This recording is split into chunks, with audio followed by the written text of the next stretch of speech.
This video features some untold stories of heroism, courage, death and near-death situation, and patriotism of members of PMA Matatag class of 1971.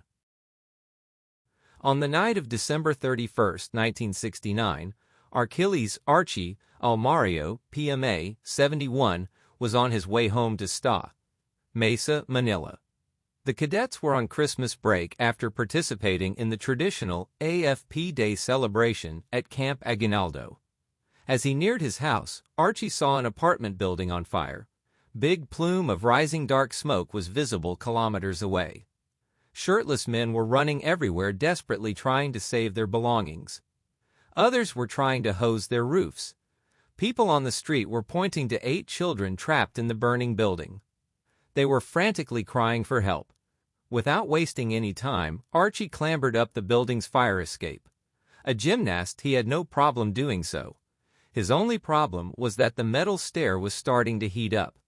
Seeing some rugs, Archie quickly dipped them in a pail of water and wrapped them around his hands. Smoke already diminished visibility. He dangled on the fire escape and pulled himself up. Thick smoke billowed from the windows. Archie knew he had to work fast to extricate the children because the toxic fumes could kill them.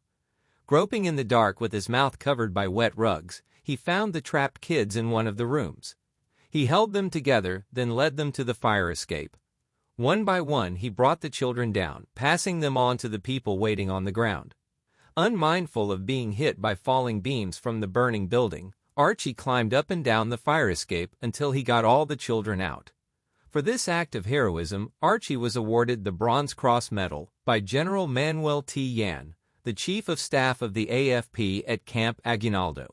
Archie at that time was the only PMA cadet to receive such an award while still a cadet. Because of this feat, he was later given the Philippine Military Academy Alumni Association PMI Cavalier Award during the February 17, 1970, Foundation Day at Fort del Pilar. On Christmas Eve, 1972, Air Force Second Lieutenant Manuel Tates, Nartates PMA 71, was a co-pilot of the C-47 transport aircraft deployed at Edwin Andrews Air Base in Zamboanga City. Air Operations received an urgent call for a flare drop mission. The constabulary's beleaguered troops at Tunkiel Island, about 100 kilometers southwest of the city, reported that MNLF rebels were on the attack. In minutes, Tates, on his C-47 plane, took off for that mission. It was nighttime, the cloud ceiling was low and visibility was poor due to bad weather. Low fuel on board added to the misery. Although the aircraft had some problems, like the navigational needle was erratic and fluctuated pointing to the shoreline. But all of these were waived at pilot discretion due to the emergency nature of the request. Numerous lives were at stake. From Zamboanga Airport, one had to head about 190 degrees south and fly for about 30 minutes to reach Tunkiel Island. The path included passing over Basilan Province and a cluster of small islands, with Bakutua Island on the right. If they deviated to the right, they would hit Jolo Islands, but if they deviated to the left, it would be the Celebi Sea. Tates reported sighting Tunkiel Island and dropping flares to enable the ground troops to see or scare the advancing Muslim rebels. The ground troops reported, however, that there were no flare drops. It was suspected that the C-47 crew was lost. Using a heading going back to Zamboanga based upon a wrong point in the map would be erroneous. For them, it was fatal. One could only surmise that the ill-fated aircraft drifted to the right on its return flight. The plane flew around and around for hours looking for a mass of land on their way back to the Zamboanga base. The last report came from the panicky voice of the C-47 radio operator. "Over bodies of water, position unknown, please take care of our families." A massive search effort was conducted the next day. The search aircraft swept the Sulu Sea, but the result was negative. After 2 years, the crew were presumed to be dead.